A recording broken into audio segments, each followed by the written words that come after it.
Okay, here we are again with my part 2 of the body soldering, and what I was starting to say before I got cut off on the other video is what I like to see at this point is this kind of golden brown tinge to my solder. It kind of gives me an indication that everything is just the perfect temperature, nice and clean. Now I'll take my water, baking soda mixture, put it on there, get that, neutralize any of the remaining acid that's on there. Like I said before, this is a process you really can't do too many times. Make sure it's nice and clean.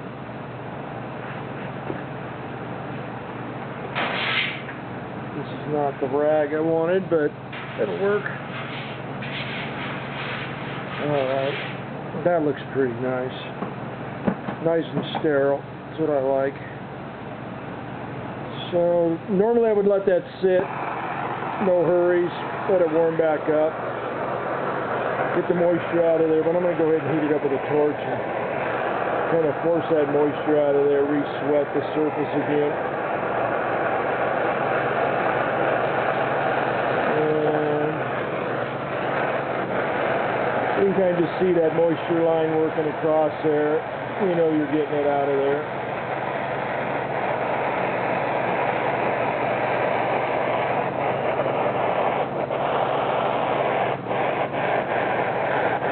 Okay. That looks pretty good.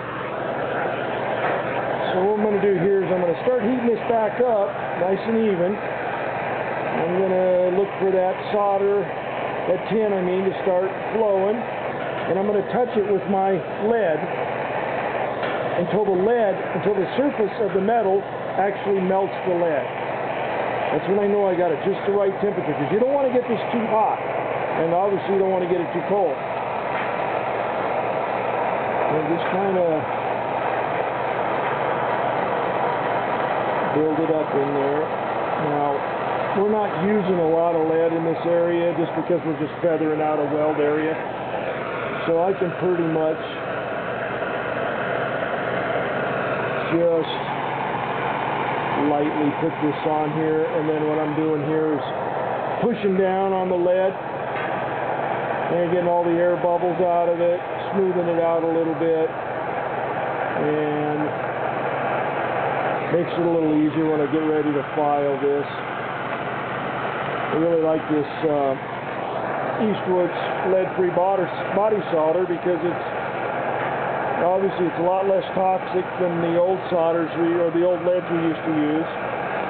And if you want, when you get a little closer to the end, you can use a little sanding. You can take a grinder to it, which is something you normally would not do with lead, just because you don't want to create a airborne particulate. And this kind of gives you an idea. What I'm starting to say is, when you have since the lead is so thin, when you've got a little bit heavier leading area you want to do, this lead, because you have to heat it up a little bit more than the old 70-30 lead, it has a tendency to try to flow out on you. So what I'll do is, instead of starting from the top and working my way down, I'll start from the bottom and work my way up, and let that area cool down just a little bit, just so that'll support the lead that I'm putting above it. It may take you a little bit longer, but you find that you're not fighting it quite so much. And obviously keep your paddle nice and lubed up, and keeping the area nice and heat. I was starting to say the two main reasons that you see lead failure is the acid, and the second one would be applying lead over an area that isn't warm enough, isn't hot enough to accept the lead. It may look like it's flowed on there, but it's not bonded, and either the surface, the metal surface, or the old lead, you know, like coming down onto a piece of lead, it is not warm enough, so you just roll it right on top of there, and it's just sitting on top. It may look okay, but it may even feather out okay, but down the road you've captured air underneath there, and you've possibly captured more acid. So it's something to watch out for. That the more even you can keep things heated, the less likely I think you are to do that. Once I get this area nicely leaded, all the air bubbles pushed out, and don't worry about it getting it too smooth. I know you see the old guys took a piece of leather or paddled it out and got it perfectly smooth. I don't really worry about that much. You know, we've got, we'll file this down, and we've got body fillers that we can put on there and smooth that out. You know, high build body filler, polyester body filler on the top of that. Take care of any little imperfections. I think you spend too much time